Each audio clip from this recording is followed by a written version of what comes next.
Hello and welcome back to Muscles and Nonsense, and I have a guest today that I've wanted on for a long time, and he has kindly agreed to come on. And gee, I don't know if you know this, you were my second manager ever in my life. And we'll come back to that and we'll talk a little bit about that job hopefully and just a few things in there, but just for now, Graeme, Gersok, you got a bunch of nicknames you, so if you want to just tell everybody a little bit about yourself, we'll just let this conversation flow. Okay, Thomas, thanks for having me on. I'm Graeme. I'm from the Townhouse Hotel. I've been prior to that, I worked for Fraser Ogston for 5 years with yourself and a bunch of other really nice people. Married for 20 years to Melanie. 2 kids, 21, Jodie, and 14. Yeah, that's about pretty much me in a very short space of time. Yeah. So the Ogston's days, mate, that was my second job. I think I'd just quit the jam factory. And I actually think I'd came in, because when I came home, my mum was like, you're going to have to get a job. And I was like, I don't know what I want to do, but I knew I liked drinking, and I knew I liked being in the pub. And I came down and I spoke with you, and you were just pretty much, I was like, do you have any jobs going? And you were like, can you start Friday? This is a bit like, the hospitality industry is a bit like that. You pretty much know if somebody's got it or not within 30 seconds. And luckily for you, Thomas, you had it. Well, I maybe convinced you I had it. Yeah, I think that was honestly one of my favourite jobs. When it was like, do you remember it was like the original group? There was like, I can't remember, I think it was like me, you, Mark, Ellis, Susan, Gordy, Gordon up the stairs, Lorraine, like, I'm sure, and if I miss anybody there, I'm sorry, like, but you were like part of the team, and I loved you being there. And you, and I don't know if you know this, and I will probably blow quite a lot of smoke up your bum in this episode because I do, you know as well, I've got a lot of respect for you and I've got all the time in the world for you. You were one of the first like people I'd ever seen be able to bring themselves to work but still be professional. Like, you're very good at being yourself, and something that I did actually, and it was going to be like a later question, but how did you progress through, like, because correct me if I'm wrong, you grew up in pubs, right? So what happened was my dad worked offshore just at the late end of the 80s, and he got paid off. So he used his redundancy money to buy the ship in. And just around about that time, me and Dale and Grant, we were all grown up, and we were around about 17. So instead of me actually going away to college and doing well, I just sort of fell into it. And I've been there ever since. A couple of fortunate little breaks here and there. A story about when I took on Ogston's is incredible. But yeah, I pretty much fell into it, being sort of lazy and young at that time. But once I got into it, it's the same as anything else, Thomas. You know me, I just tried to be the best I could be, you know, really. Yeah. It used to always impress me, your ability to just... And this is something that I've never been able to master, and I think you've got it to a T, is you've got that very fine line between charming and cheeky. You've got it to a T. And do you think that you got that from working in the boozer and having to be like, stick up for yourself? And... Well, I was always cheeky at school. Probably over cheeky at school. And to be honest with you, even when I was in the ship and my dad's other place, Busby's in Montrose, probably overstepped the mark a few times. And a lot of the things you got away with then, you can't get away with now, you know. Just the way and stuff like that. People expect a much higher level of service and you to be a bit more tactile with them, which I think I've learned over the time. I mean, it's been over 20 years, so if I haven't learned anything over 20 years, still, I spent time with Alan Suter, and the way he manages people and himself is honestly incredible. So I learn a lot from him. People like Lois. Lois is... deals with people every day, and majority of them are coming to her with problems, and the way she navigates those problems and those people, it's amazing. It's an amazing sight to see.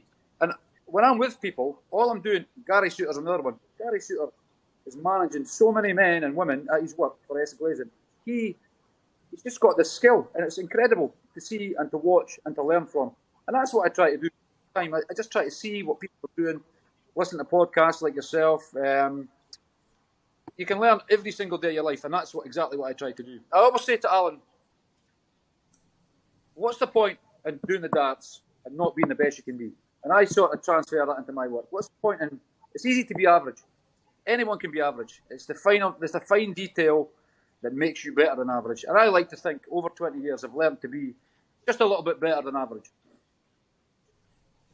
I would definitely agree with that. And I honestly, I remember I tried to like replicate how you were, and I could never get it right. And everybody thought I was either an arrogant beep or like I was just a bit too cheeky.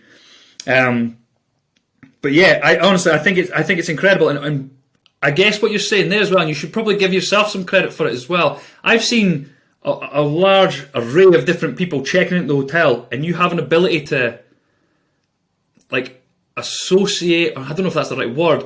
You're able to put yourself to like wherever they are, have some sort of common ground, and hold conversation. And is that kind of what you're seeing in your pals that you were mentioning there? Because you definitely can do that as well. What you try to do is you try to find some common ground, as you say, and it's like a situation where you know if somebody's coming up to watch Motherwell playing Arbroath. So you can just grab that ground and speak about it. And it only takes... So what Fraser used to tell me was, it's the welcome and the goodbye. The people don't really remember the bit in the middle. So the very first welcome and the exit is the most important parts of people's visit. Similarly with the dessert is the only course you remember. You might have had a rubbish starter, but you'll remember the dessert because it's last. So it's all these little things to learn and pick up along the way. So when you know these things, not everyone knows them, but it's really common sense when you think about it. If you can welcome someone and then say goodbye to them, that's all you need to do, really. It's such a simple game, but so many people get it wrong. And it's... I said this to you before as well. It's not a game you can pretend to be good at. You're either good at it or you're not. You're either a person or you can't train it. You know, you can train the details, but you can't be a decent person. Like, you want to speak to people or you don't. You know, that's just the way. Yeah. I remember as well. There was a couple sayings, a couple big G sayings, and I remember one of my favourite ones was always just like, "Be cool." And like I always took that as like either be calm or just like there's no need to like force things. There's no need to like rush it or anything. And I guess that kind of like that's another thing that like tied in. I just popped into my head there when you were talking about like you've either got it or you don't. Well, I used to do that. I want to get that from Gary Taylor. Now you work with Gary Taylor yourself. He's obviously emigrated to New Zealand, but Gary was the calmest boy in the world. All maybe to the extent where he was too calm, if that can be, but. You know, you're constantly learning off other people. Like Fraser taught me a lot. He really did. And I know he's got a bad reputation in the town with certain things, but he never did me any wrong. He taught me so much. It was unbelievable. As did Witherspoons when I worked for them. Very brief. But Gary would be so calm. He'd be like, do it tomorrow. We'll just deal with it. He was almost like a Spaniard. And yeah. He was too calm in certain instances, but you know, you just learn to adapt. And you're basically judging everyone. Immediately, face with them. You're judging people, trying to find a link, trying to make them comfortable. And what we're big on at the minute at the townhouse, you probably know as well, is the safe space thing. You know, anyone can come to the townhouse and be safe. Someone will talk to them, whether it be Shannon, Susan, Stuart. There's always somewhere safe. You can go back, you can be quiet, you can be in the body of the kirk, have loads of people around you. It's incredibly safe, and I think that's really, really important at the moment. Yeah. I'd really like to stay on like that, the topic of, and again, it's just a kind of, I don't know, segue almost. Like you were saying there that Fraser taught you a lot, and do you know what? Like you said there, I know he's got a bad reputation. I had a bit of a run-in with him just the once, but like it was just a drunken, stupid thing, and I always thought he was an alright guy as well. But something that I remember, and I've always given you credit face to face as well, is like I can remember when we worked in Ogstons. There was things that you would suggest to him. There was things that you would say, we should do this. And he never really took you seriously. And I can remember as well, like watching you as a manager, you would say, Tom, go do this, say this. And it would just work every time. And I was like, fuck. So I used to always think, like, why is Fraser not listening to Graeme? Why is Fraser not listening to Graeme? So that's, again, me just blowing smoke up your ass. But I would love it if you could talk us through what the transition in the story behind you coming from managing the Ogstons to then becoming the townhouse that it is today. Okay, it's an interesting story. So, I worked for Fraser for about 5 years, and as I say, he taught me an awful lot of things, and even things like you want there. He'd say, don't say, do you want a dessert? Say, would you like a dessert? You know, this you can break anything down in its infinite detail, you know, and that's just a simple thing. Anyway, Fraser and I, as you say, he didn't really by the end want to be there. I didn't really want to be there. So we parted ways and I went and found another job. That was at Coast. That was first thing came. So I went there, did a few months, etc. and that for Kent, Nevada. Nicky was there as well. I felt I was doing a good job. Anyway, as it transpired, they didn't think I was doing a good job. And they set up a disciplinary meeting. So this is almost unbelievable. So within this disciplinary meeting, I sort of fought my corner and says, listen, I need to have a little break. I don't agree with what you're saying, etc., etc. So I went and had a break, went outside, and that's when I was smoking at the time. So I went outside, had a smoke. And within that smoking break, and as I say, you'll not believe this, but it is absolutely gospel, Fraser phoned me. And he said, listen, I'm giving up the pub. Would you want to take it on? And I says, you know what? I says, I'm in a disciplinary meeting at the minute. I'm just taking a break. I says, I'll come. Done. So I nipped round the corner. When my meeting was done, and we basically talked it out, and it was sort of a done deal 15 minutes later from that disciplinary meeting. And since then, well, it's nearly 11 years I've been there now. 2012, I think it was, that meeting. It was in the summer. I took over in December the 4th. It was meant to be the August, but loads of things happened. But it turned out okay because the Olympics were on the telly, London Olympics, so that's one of my big things. I love the athletics. Had a bit of myself and Melanie and the kids had a bit of a summer of mucking around, knowing that this big deal was the way it happened.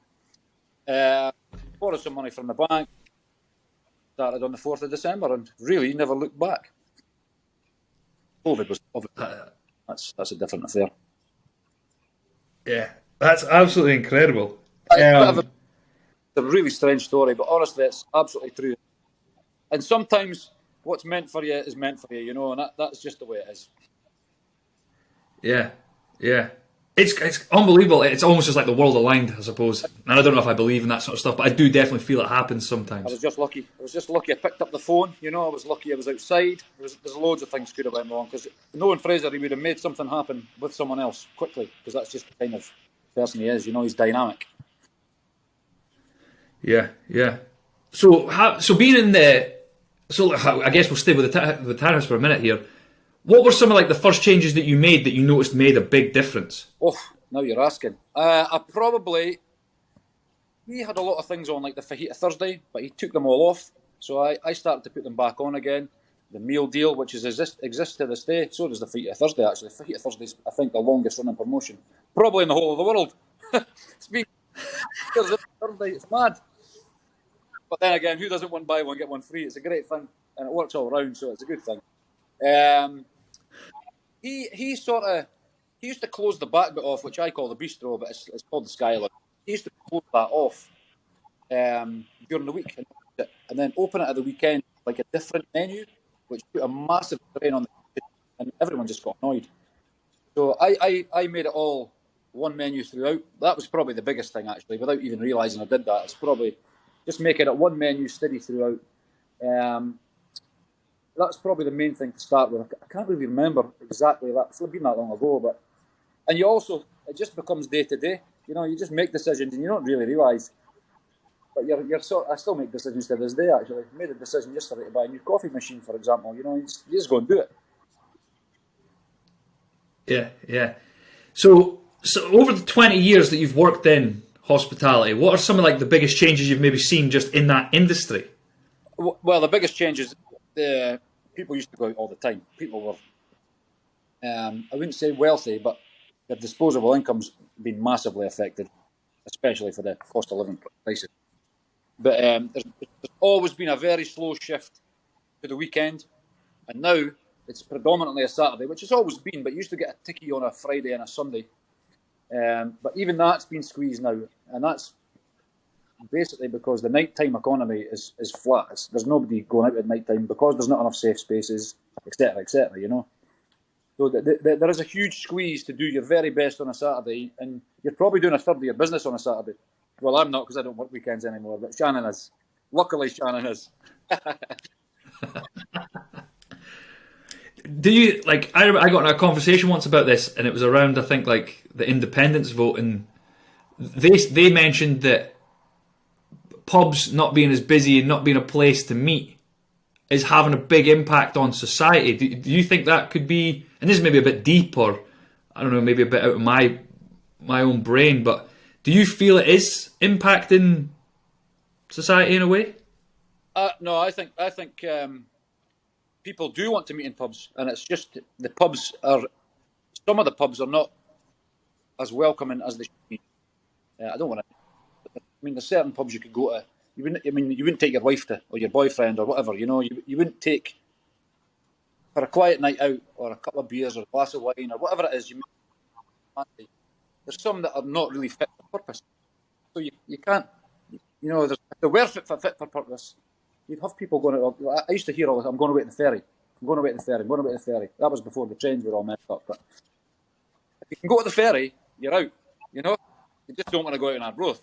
And there's a reason for that, and that's because the pubs are not up to scratch. And I'm not saying mine is perfectly up to scratch, but there's a lot of them that are way down the scale that are just not good enough.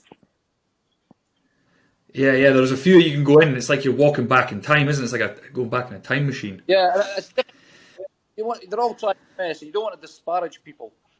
But if you take Carol at Tutty's, you could turn up at Carol's at Tutty's any time, and she would welcome you, and you know that. You know she'd welcome. She'd give you cuddles, blah blah blah.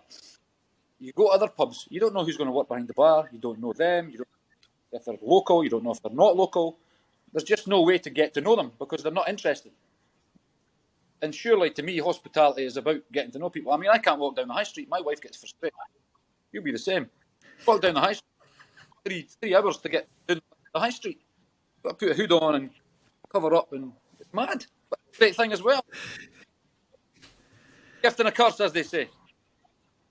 Yeah. I always get a talking before we go into Tesco or Morrison's or that. It's like, right, we're here to shop. Don't speak to everybody. Aye, well, that's another thing I learned from Alan. Alan gets badgered for photographs, autographs, and he just deals with it. It's incredible. He gets people like Sky Sports. We're coming up the road from the Grand Prix. Was it the Grand Prix? Aye, the Grand Prix, Wolverhampton. So we're driving up in Spence's car. He's got Tosher in the back, me, Gary, and Spence. And he's getting these phone calls from Sky Sports. And he just says, do you know what, I'll deal with it when I'm ready to deal with it. Whereas that was me. I'd be like, oh, Sky Sports on the phone, holy moly. But he's just like, it's unbelievable. So when you see that, you realise there's nothing really big in life that's not over, that you can overcome anything. The important things are human connections. And back to your original question, that's where connections come from, is predominantly pubs.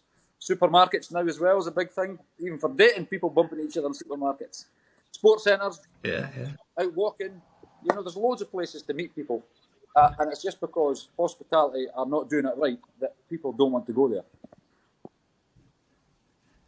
Do you think the main thing is, like, do you think it would be the person, or do you think there is like a sprucing up maybe?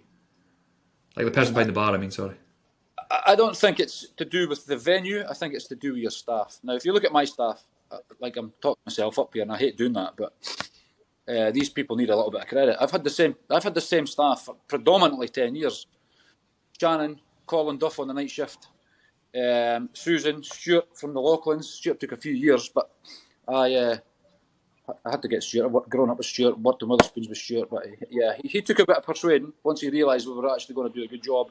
But those core, that hardcore of people, they've been there forever. So you know when you walk through my door, it's either going to be me or one of those people. Now, there can't be many pubs that have got that standard of people for 10 years. It's phenomenal. And you know, Thomas, we're talking about me here really, but it's not really to do with me. I set them up, tell them what I want, very specific. And as I say, it's very easy to be average. I tell them the detail, and I'm telling them that to this day. I say, I don't want it like that, I want it like this. And as Fraser always used to say, there's only one way to serve a table, and that's the right way. You know, that's it. That's get it the right way, and don't differentiate for that. And that's where the skill is. The skill is people think they can cut corners, or they want to do things better, but it's actually the wrong etiquette. It's a very specific, and it's having the discipline. I mean, I must have served hundreds of thousands of tables, and I do every single table the same way. Every single table. All right, you might use different words, or you might get a bit familiar with some of them because you know them, etc. If there's a stranger comes into my pub, he gets treated like he might have saved it, and that's another thing Fraser used to say to me. For all you know, somebody could have saved it for a whole year to come and visit me. Conversely, somebody could come to me every day. Fiona and Katie come to me every day. If you kid at the minute, they have a cup of tea every day, and they don't get any difference in treatment from somebody who would you perceive to come once a year. It's so simple when you think about it. People don't think about it because they don't have to. Whereas it's my gig, so I have to think about it. Yeah. I guess I'm a total overthinker anyway, as you know, and probably a bit of a compulsive guy. So I do obsess about things like the way. One of my things was, so instead of stretching over the table to give somebody a menu, walk round to the side of them and place the menu in front of them. Just stupid little things, but it's detail. It's just that. So yeah, there's two little tangents I'm going to kind of just go on here. So like one of them, I've got a guy that's he means the world to me as well, and he's helped me with a few business things, and he's a pretty successful businessman himself. And I asked him, I was like, what's the one thing that most people get wrong when they start out in business? And his answer was attention to detail. They don't have this fine attention to detail because it's those little things that add up. And it's like you're saying, like the start to the finish, like the little things in between, as long as they're fine, they're just going to take over. And then when it's like this big ending, warm welcoming, they're going to just like leave and remember and be like, that place was brilliant. Whereas if there's like little things slotting up, things going wrong throughout. Yeah, and that lines up with what he said. Another one, and this feels weird saying, but what Fraser said to you is what Michael Jordan used to say. He was like, there's people in that crowd that may only ever get to see me once, ever. So I'm going to put a show on for them. And I think like it's pretty. I'd like to say it's kind of weird saying Fraser Austin had like the same mentality as Michael Jordan, but again, like you were saying, he's a pretty successful guy himself as well, and it's cool. It's nice to hear. It is maybe the same mentality, but I mean, someone has to influence your career, and that Fraser, Judith, and Julie, who did the silver service with me through in the back bit when it was the back bit, they're the people who showed me how to do it, because that's the right way. As I said to you earlier. There's no other way to do it. There's the right way, and that is it. You know, and that's pretty brutal for me to say that, but it's right. It's right enough. When you go to drive, to Forfar, there's various roads you can take, but you'll always take the preferred route because that's what most people do, and that's the fastest, the quickest, the safest. That's how it is. Yeah. So it's but just with like everything. Sorry to interrupt there, but just. I mean, it's not all sun and sunlight, because basically what happens is when I burst through the door in the morning, it's showtime for me, you know, and it can be incredibly taxing. Probably leading on what you were going to ask me next, anyway. But it can be pretty hard work. You know, you've got to have. I sometimes come home and lie in my bed for half an hour. Don't speak to anyone, not even Melanie. Yeah. Don't put music on or anything like that, and it can be incredibly taxing because. You're not allowed to have a bad day. I can't have a bad day at work, you know. It's people expect me to be the sort of performing hyena that I am. I can't be. But as I say, you can't fake it. Even though you do fake it sometimes, you have to be good at it to be able to fake it. Yeah. I was actually thinking about that this morning when I came out of the gym. A couple of weeks back, I was a bit tired and I went into the gym. And normally I'm always, and you know what I'm always like, hey, how are you getting on? Like smiley chatty. I've pretty much always got a smile on my face. And the one time, like genuinely, I walked into the gym and I was tired. Like I didn't sleep very well. I don't know. I just wasn't 100%. And I walked in and I was like, "How he's getting on?" And I didn't walk in, burst in my smile. And they're like, "No, what's wrong with you?" And I was like, oh, "Fuck, all right, I've got to put it on." Then I was like, "Here we go." I was like, "No, just a minute there. I was just daydreaming." Or another, you know, that's one of the worst things you say to somebody. What's wrong? Terrible, actually. Yeah. Instead of just saying, "Is everything okay?" And my other one was, it just escapes my mind there. Oh, I've not seen you for ages. I thought you'd retired. So we've got something like 30 different shifts at our work, my work. And if that person in one of those 30 every 3 months, what's the chance of seeing me? You know what I mean? Really? It's mad, but yeah. You're expected to be there every single minute of every single day. And if you're not there, where were you? Just a little unfair, but you've got to take the good with the bad. Overall, it's a bit of a hobby to me, isn't it, really? It's always been a hobby. That's what they say, isn't it? It's the same old cliche. you find a job you love, you'll never work a day in your life. Yeah, yeah. What are some of the scariest moments or like the biggest barriers that you've come into going from being a manager to then like a business owner? Well, finance. The finance is the one that's scary. When you're working for someone else, you just turn up and have a bit of a jolly up. And do you know what? I have a jolly up now, but it's the behind the scenes mentally.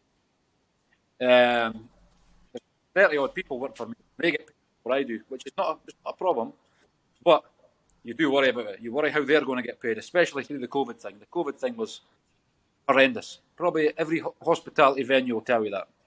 At least, I mean, it's difficult now, but at least your door's open.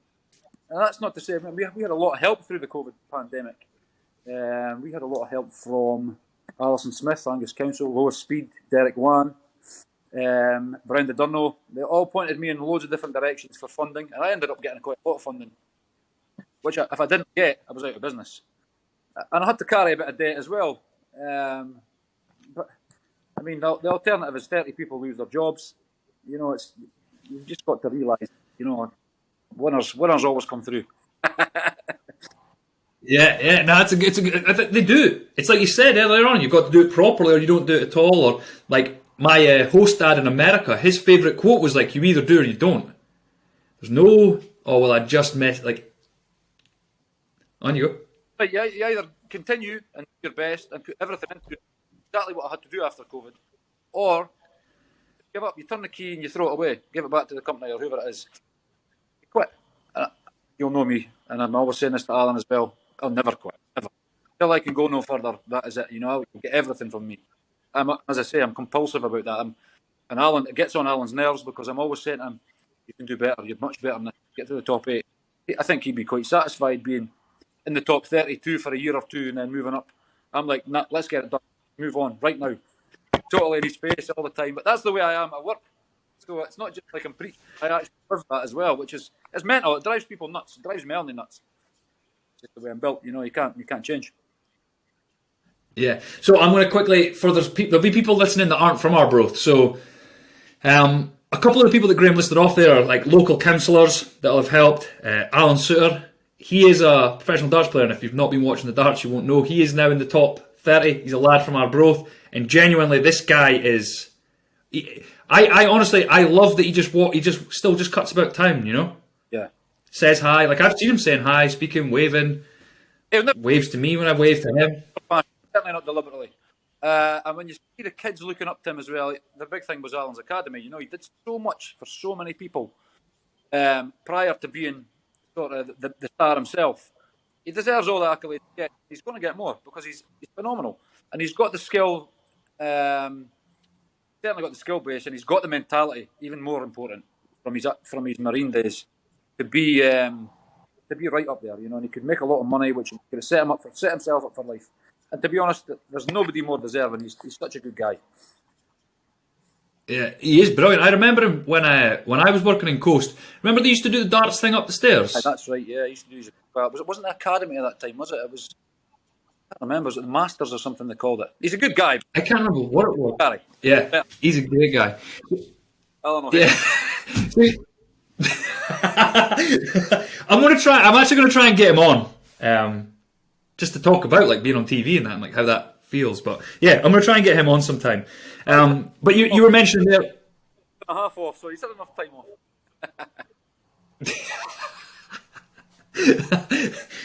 You mentioned there that, and again, this is something that's, I know it's like commonly, or it's avoided, or it's a taboo topic, and you mentioned there that Alan could potentially make a lot of money to set himself up for life, and I imagine there was a big financial change for yourself going from managing again a successful place to then owning and deciding where the finances go and who's paying who and making that sort of money. And have you noticed a big change in life or lifestyle, or has money had like a big impact on you? I think it did to start with. When you get some money to start with, you become a bit of a, I don't know, things mean a lot to you. I don't know, like watches, cars, and all that nonsense. But kind of been through that phase now, you know. And I'm surrounded by people who are not so concerned about that, which makes me. It's just like my dad's been like that. My dad's been successful since he got pub. He doesn't buy things. has his experiences. He goes on holiday, spends time with my mum, etc., etc. And I think over time, there was a period where I was going out and buying stuff that was really not necessary, but you think it makes you happy, doesn't make you happy. You get grounded, and probably COVID did that to me. I went through a lot of stuff with COVID. As I say, you'll probably touch on that later. Mentally, you had to change. Things had to change. Life had to change. And, I wasn't going to be, let's put it that way. Yeah. So I think that's just like a perfect lead on to it's something that you and I speak about every time I come in for a coffee. Like we're always asking one another, how are you getting on? How you think? How's things going? How you feeling? And you said there you kind of started to touch on it. So it didn't like money can't buy happiness. And we've spoke about this a couple of times, and you came on and you wanted to touch on it at least. I don't know if you want to fully talk about it, but we've both had spells of like dark mental health, like cloud looming over us. Can you kind of talk us through like when you were going through this like rough patch or this spell, maybe how it felt, maybe what you think maybe triggered it, and then we'll kind of just talk through like how you maybe came out the other side of it. Well, there's probably a lot of things I don't know the answer to those questions because I didn't realise I was going through such a bad time until right at the end. And I never really had any thoughts of doing anything nasty to myself or anything like that. But I was in a dark place. It's quite hard to explain. But yeah, I was not that I didn't want to be around. I always wanted to be around. I've got responsibilities, but I knew that I wasn't right. The COVID lockdown was way too long for me.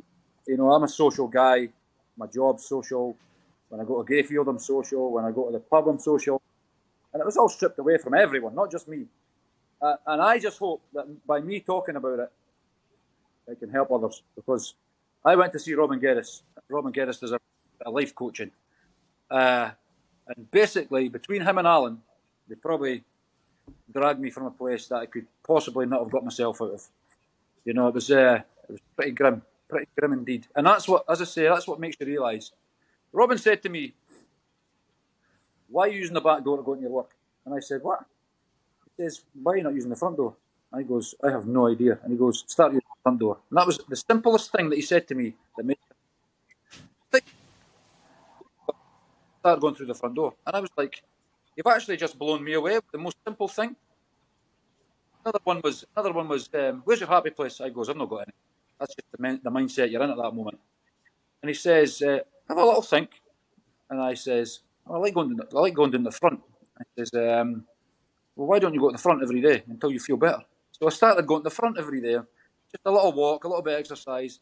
And there's a particular bench that I sit on, put my headphones on, and just watch the water, basically. So I did that for, I don't know, it must have been 3 weeks, let's say. 21 days over a period of a month, perhaps. Didn't go there every day. And then your mood's lighter. It's just unbelievable. The transformation is unbelievable. Then I've been going down to Glen. I've been going to see Glen, your colleague Glen Laskovich. I've been going to Glen twice a week, sometimes 3 times a week, just to do some exercise. And I'm talking about very basic exercise, but I'm moving around. So a combination of all these things, particularly being with Alan and speaking to Robin, is transformed my brain, my mindset, my physical being. It's incredible. Melanie would be best to talk about the state I was in because I didn't really recognise it myself. But I knew I was really upset and not upset. Upset's not even the right word. I wasn't depressed, but I was really down. Maybe I was depressed. I don't know. I was never clinically diagnosed, but you could tell. Yeah. Can you tilt the camera back a little bit just so I can see a bit more of your face, actually? Sorry. Let's try and get that sunbeam. And then... Yeah. Any better? Yeah, that's better. The sun's still there, but... Yeah, if you tilt it back a little bit. How's that? That's better. Right, groovy. Yeah, that's a bit better. I know that it's because you're doing it through your phone, right? So you're just kind of holding it, just because it just records like a smaller square than your full screen, which is a bit frustrating, but that's cool. It is. So, can you remember what was it like during lockdown that you started to feel this way, or was it? It was towards the end. Like towards the end. probably towards the end of lockdown, you just don't realise. You just slip in a downward spiral, and you don't even realise. And it's only when people that's important to you tell you, you're not quite right. Like my wife will tell me, she's brutal. She'll tell the truth all day long, and that's sometimes what you need. And I just thought, if I'm upsetting my wife, I better go and do something about this. And I didn't want to go to a doctor or anything like that. And as I say, I can't remember who gave me the tip from Robin. I think it was maybe. Can't remember anyway. I managed to get Robin's number, gave him a call. I think he came 4 or 5 times to my house. And honestly, all common sense. Until you know it, you don't know it. It's incredible. Yeah. Incredible. And as I say, there's just people in life. Robin doesn't inspire me, but he educated me. He made me feel better, and he told me how to look after myself better. If, say there was someone else, like say someone's listening, and this is why I've created this podcast. I called it Muscles and Nonsense, and man, again, you know as well as I do, like our broth's got a pretty bad, it's got an issue just now, and I would call it an issue with like young men taking their own lives. If say someone is, and that was like why I wanted to set this up. I wanted it to be a place where men can come and be, because I think men are in like a weird place in the world just now where like being a man's wrong, and like there's things that like we do feel, think about, and we get scrutinised a little bit for it. There are obviously bad men out there, but I don't think all men that are manly or male are bad. If someone is listening and they are here, and I hope there is people listening that maybe are having struggle. I don't hope there's nobody struggling, but like if there is someone that is struggling, they are listening to this for the right reasons. Is there advice that you would recommend or steps to take that you would recommend that helped you along the way? I would always say, if it's in the infancy, talk to somebody that's close to you. Like, so, for example, I talked to Melanie. Maybe I would talk to Jodie now. Jodie's 21, so I'd maybe talk to Jodie. But you have to tell the truth, no matter what it is. I would always say exactly the same as you. My door is always open for somebody to come and have a coffee and just say to me, have you got 5 minutes for a chat? And I'll chat to anybody for 5 minutes, 10 minutes, 20 minutes, whatever it takes. Because I know it takes the most minuscule thing to change your mentality. And as I say, going to the or being around Alan, seeing Alan on the stage, you think, I'm so minuscule compared with what other people are achieving. And I'm not saying Alan's achieving it's fantastically tremendous, but he's achieving more than me, and he's doing it without getting down, getting sad. And I'm sure he has his moments, but he's obviously dealing with it much better than I am, or did. Just learn, as I say, it goes right to that. You just learn from people. But I would always say, Thomas, anyone who's struggling can phone me, text me, WhatsApp message me, come through the door at the pub, and they'll be welcome, more than welcome, because I've been there and done it, and I would hate to see anyone else in that predicament. It's the most soul-destroying, lonely place in the history of the world. You can be in a crowded room and feel alone, and that's exactly what happens. 100%. I don't know if I'm sure you will remember. I think it's very easy. I'm going to come back to what I'm talking about, what you're going to remember. But I think it's very easy for men to go under the radar, because I think it's such a common thing that, like, and you'll know yourself, like, you go in the pub, you ask some guy, like, what have you been up to? And they'll just be like, fuck all. How you feeling? I'm fine, good. How you? Like, it just gets brushed away. Like, it's almost like I always felt like I didn't want to burden someone. I didn't want to put this burden on people. And I'm not giving my friends a hard time here or anything, but I remember I posted something being like, I'm having a bit of a rough patch. Like, I'm having a bit of a crap time. And I was busy with clients, business was going well, but I just felt, and lonely is exactly the right word. And I remember I put a post up, and you video called me that, like, the day after. Glenn gave me a phone call, and Cal phoned me. And I remember those 3 chats, and I remember just like after that day, things starting to feel a bit better, things starting to get a bit better. I was actually in the toilet, and I must have been tweeting some nonsense. And that's another way you can find out people's mental state, is by what they're tweeting, what they're Facebooking, what they're Instagram, all that nonsense. And really, that is all nonsense. But Scott Cooper phoned me, and I was still in the toilet whilst I just pressed the button to send the tweet. And he's like, everything all right? And that was exactly the same as you. That was the moment I thought, we've got to deal with this. That's a boy who's working in Dubai, saw my tweet, and taking the time to phone me to say, is everything all right? You know, I've known Scott for a long, long time, but I hadn't spoke to him for a long, long time. But he still had maybe he's been through something similar, I don't know. But he phoned me up from Dubai and said, listen, you're going to be all right. You get through this, blah, blah, blah, blah, blah, you know. And it's moments where you do realise there is people out there who care. There's not just people out there who want to take advantage of you or want to book a table or can I get this, can I do that, can I do this, can I get this discount. There's people out there who want to be with you because they want to be with you. Spencer, I mean, I've been with Spencer years and years and years. You know, pal, he's my pal. And when we go out, you want to hear the stuff we talk about. Everything and everything. It's mental. And some of it's nonsense, some of it's business, some of it his mum, my mum. But we are so open and honest with each other now, it's nuts. Sometimes brutally honest. Yeah. I think you touched on a key thing there that, like, and I think a lot of it does come down, like what you're saying, there's like this lonely feeling with it. That's exactly how I would describe it. Like, it's just you're on your own. But when you do realise that there are people, and I think this is what happens, a lot of people don't ever find out or get told, or no one does reach out and say, like, yeah, all right. And I guess this could be an opportunity for me to kind of like push in here that if you think you have a pal that is maybe struggling, just ask them, how are you getting on? Phone them. Thing is, Thomas, Feel like just... What I say to that is, Thomas, everyone's struggling. Just assume that everyone struggles and actually find out what their backstory is. Just take a moment to say, how are you getting on? You've been out with the dogs. How's your work? Is everything okay? If you take an interest, people will open up. It's when you say, oh, yeah, no bad. Nobody's interested in that. The times comments are gone. You know, it's people who want to be with you will be with you. They'll ask the right questions, and if they don't want to be with you, they're not a friend. They're more of a colleague or an acquaintance.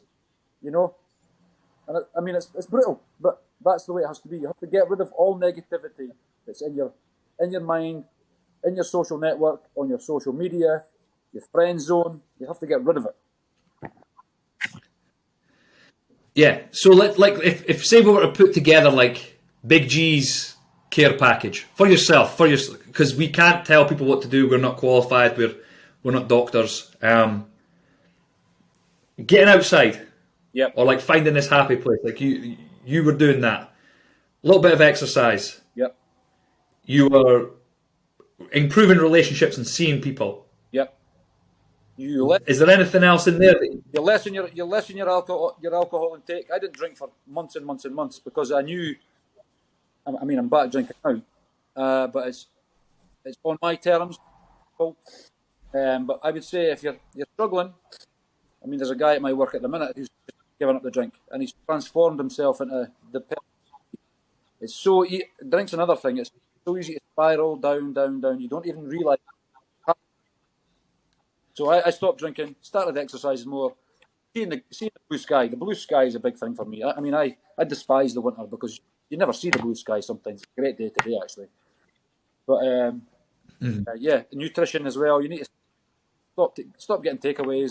I couldn't tell you the last time I had McDonald's in my months and months, maybe years, actually. I just don't put that stuff in, man. Yeah, I can't. It's all common sense, Thomas, until it catches up with you. And once it catches up with you, you think, I know this, and I'm just not doing it. Yeah, totally. I've stood by like the belief that humans know how to live a good life, and we've known for a long time. Like, I'm not religious, but like there's advice in the Bible that when you read it, you're like, that actually does make a bit of sense. There's things like what monks do and the way that they do, and they minimize all this like external influence. And there is, like you say, it's like this common knowledge. Like it's almost like things that your gran would tell you to do, or all the old cliches. Like I think that humans do know how to live a very fulfilling life, but technology's advanced so fast that we're almost like we're not quite caught up, and our body doesn't know quite fully how to deal with it. Well, I sound like an old man here. I am getting to be an old man, but it's almost excess. By all means smoke, by all means drink, by all means eat, by all means hydrate yourself, but don't do any of them to excess. Don't exercise to excess, because it'll do you damage. Everything is to be done gently, I would say. And that's where I got myself in trouble, because as I said to you earlier, I've got a compulsive personality, So if I play badminton, I'll do it until I can be the best I can possibly be, or until I come up against somebody who just annihilates me. Or if I'm going to Gayfield, I want to get involved, you know. So I've had to draw back. I'm learning. I mean, I really have learned. I'm learning to be around at Gayfield and be available for people if they need my help. But I'm going with Spencer, who's non-committal to most things. So, you know, you learn off. And there's Alan. When I'm watching Alan, I'm a fanatic. And I mean, I'm nuts when I'm watching Alan. But I'm only watching Alan for 30 minutes, and then it's gone, you know. I need that outlet. It's like some supporters go to watch football teams to shout at the referee. That's all. Watching Alan's like my vent to get not anger out, because I'm not an angry guy, but it's to show your passion, you know, your just your belief in someone as well, you know. It's just life, you know. You need that. You need something. I need something to be compulsive about. It's almost I guess it sounds like it's almost like a meditation. Like you're completely in that moment. Like you are there. You're not thinking about anything else. It's like your time. It's like Big G's time, you know? That's a good way of looking at it, actually. I never thought about it like that before, but yeah, that's probably right. I always remember when Ronnie stayed at the hotel, Ronnie O'Sullivan stayed at the hotel, right? And we were talking about loads of things, and he had 4 smokies in a row, right? 4 Argo smokies in a row. And I says to Ronnie, what's going on here? And he went, I'm a compulsive guy. And he said to me, the best advice I can ever give someone is, you're going to get addicted to something, make it something that makes you healthy. And I thought, there's no argument there, is there? So you could get addicted to cigarettes, alcohol, but you could also I think he's addicted to running. He's a crazy runner, and he's very good at it.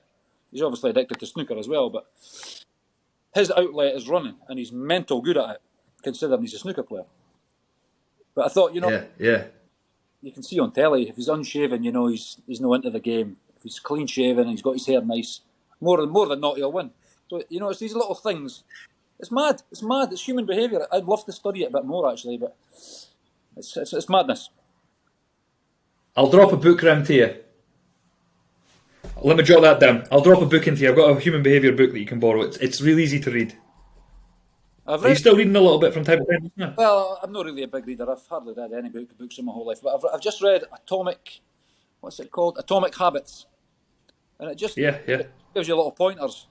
As I say, I'm not a big guy for reading pages and pages and pages, but this has got little bullet points that you can sort of change. Just to make you see the light instead of seeing the dark, you know? Totally. That was another thing, Robin. I'd like to kind of... Robin used to say to me, when are you at peace? And I used to say to him, when I close my eyes in the shower, and that's when he knew we've got a problem here. Houston, we've got a problem, you know? Imagine that. I can't even imagine me saying that to someone anymore, but imagine me saying to someone who I barely know. I mean, I knew Robin when I was young, but imagine saying to somebody, I'm only at peace when I close my eyes in the shower. That's nuts, isn't it? But that's reality. It's sad. Yeah. It's sad. Like, I think the way I think about it is, like, I speak to Lisa about this a lot, that like there is people that think that's like the way it is. You know, like they've not been able to find that either like an outlet, exercise, something, or they've not been able to speak, and they think that's just the way it is. I think it's sad. I think it's a shame. I think it's a shame that I would love to be able to solve all the world's problems, but there's a lot of things that I can't fully solve, or I'm never going to cure. You know, I think it's sad. It's a sad thing, because I think the more that men and women have been going through this for much longer than men, to be honest with you. But I think it's okay to be vulnerable, and the more people who know it's okay to be vulnerable will solve more problems for those individuals. But it's definitely, I feel vulnerable all the time. You know, I don't have all the answers, like you say. I'd love to fix everyone, but you can't. First of all, you have to fix yourself, and being vulnerable is the first step of, one, admitting you're not feeling right, and number 2, getting some help. Yeah. I love the quote that Robin Williams, and it's a bit off a tangent, like he talks about love. He's like, you're never truly in love until you feel vulnerable around that person. Like, that person could just take everything from you. I've always loved that. Yeah. I don't know the full quote, but I think that's true. Yeah. But that means you're giving as well, you know, so that means you're fully invested, and you're 100% in, you know. Until you can someone can take all those things from me, you know, you're not really 100% in.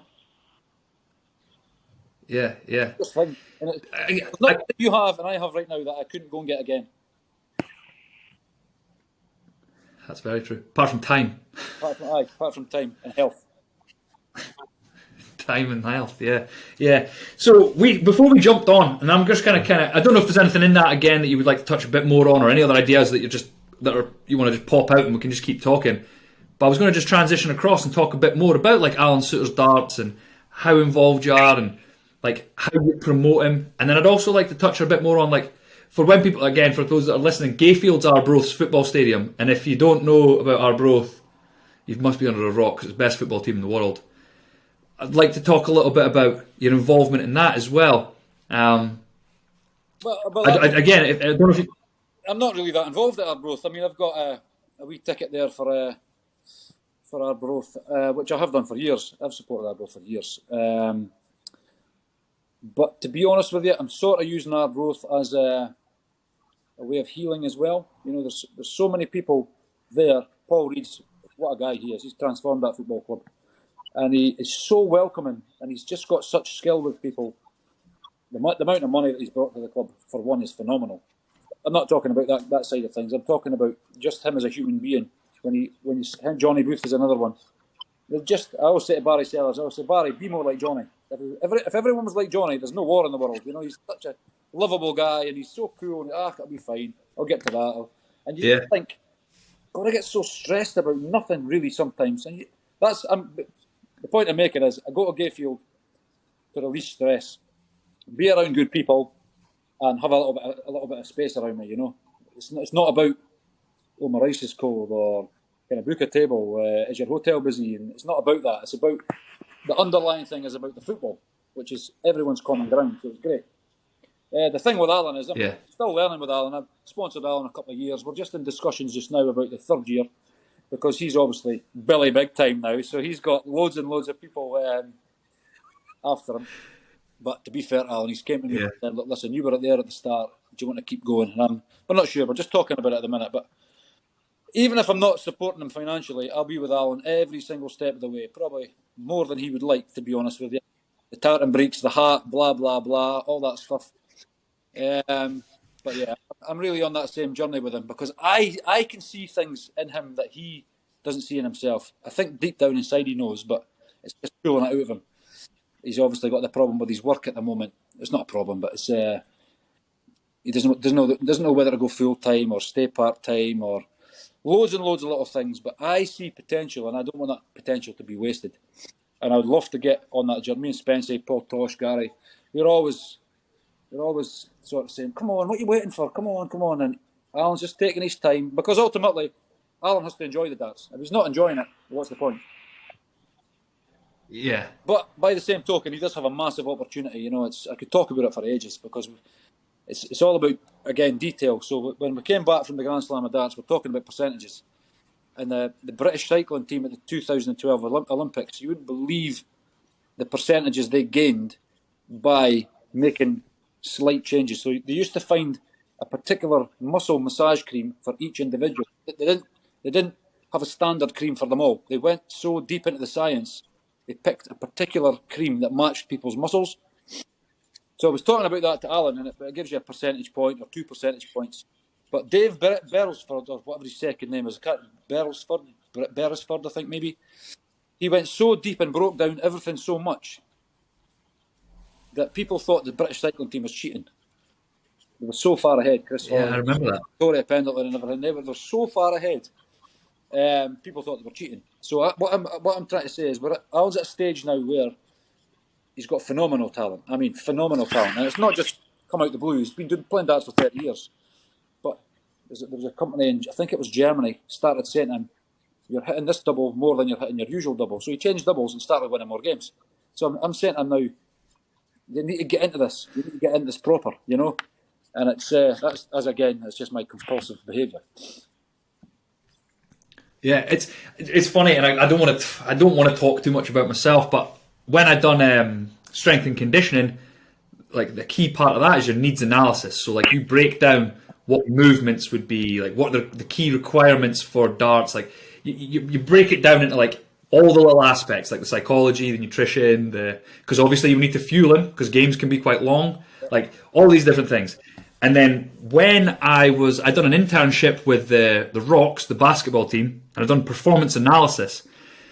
And there was this, what was it called now? There was this program, and it was everything in the game broken into sections. So, like turnovers, when we lost the ball, you could see every single turnover of the game, and you would watch it, and you would see who had the ball and who lost it. You would see who had the ball and who they were passing it to, and you would find all these common, or these like, what's the word I'm looking for here? Consistencies. And then what we had to do is we had to put together this like, right, number 5's not playing well.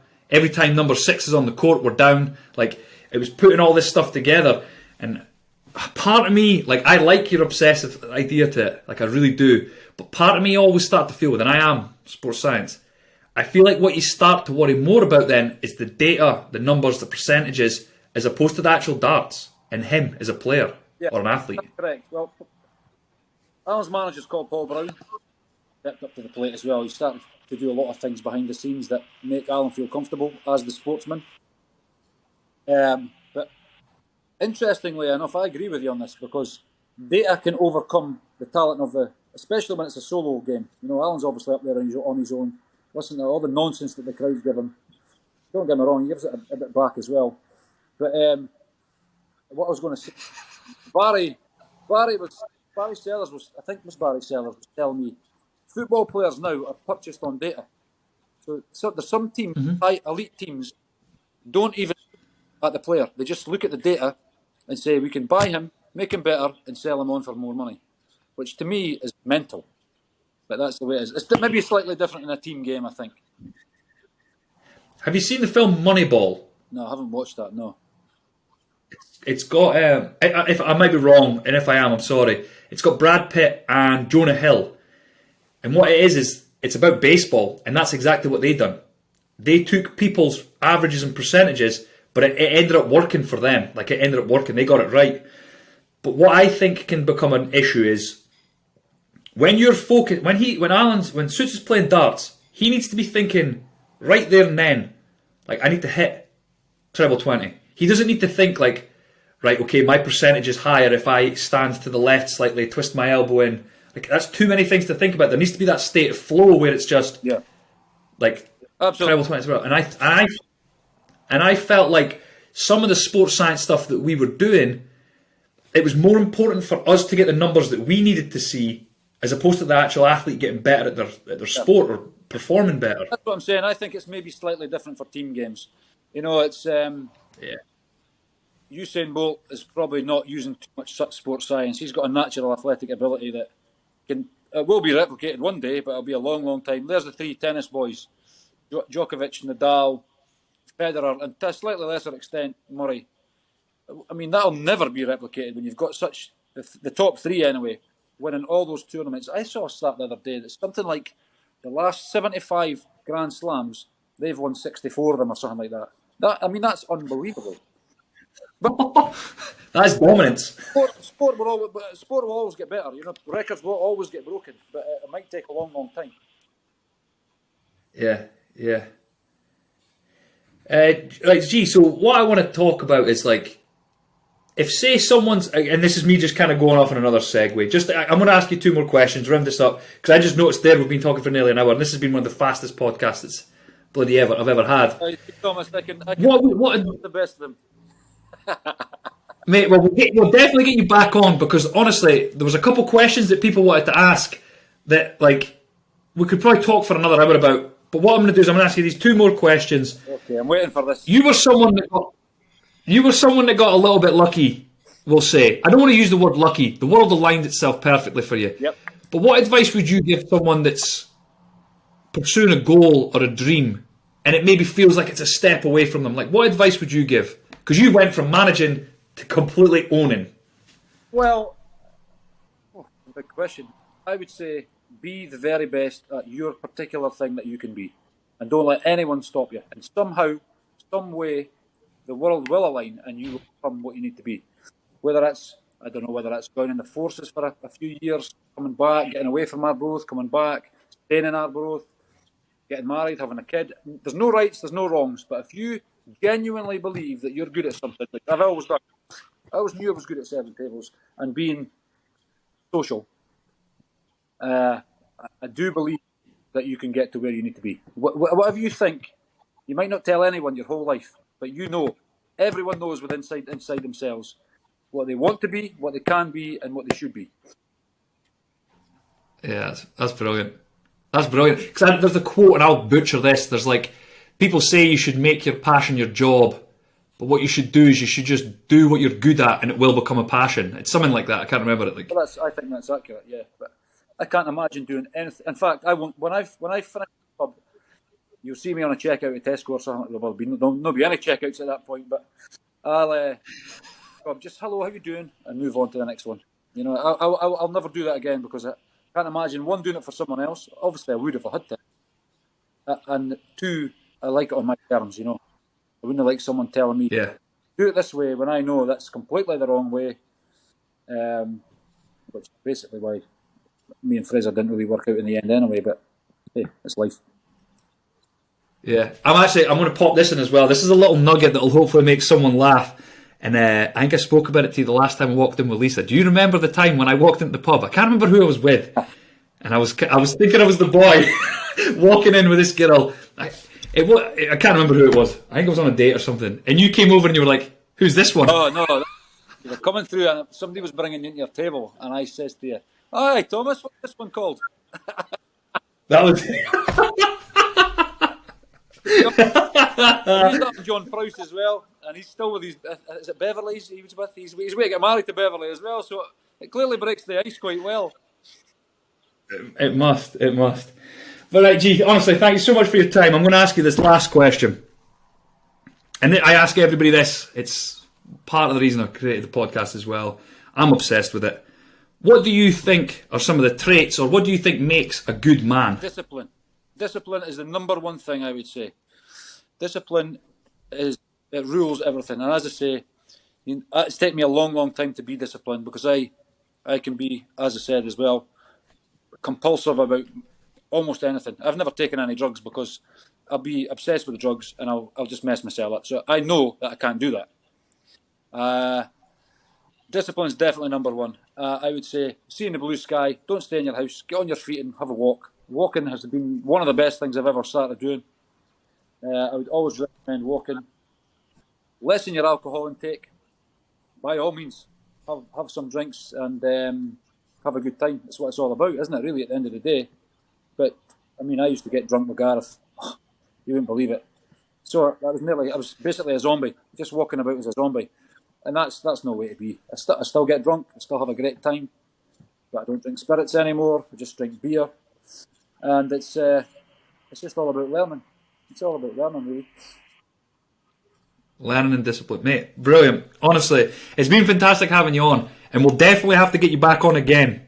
I'm glad I've dodged all these questions, Thomas. It's good. I thought I had visions of Mark Fair where they're sending in questions and stuff like that.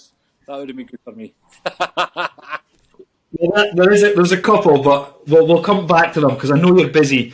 But G, honestly, thank you so much. All I'm going to do is I'm going to hit stop. That stops recording, and then I'll just say bye to you before you go. Absolute pleasure. And as I say, if we can help anyone, we can help. Let's do it. You know, help the whole world if we could. Yeah, definitely. And get yourselves down to the townhouse for a coffee, for lunch, or for 2 for 1 fajitas. Peace and love.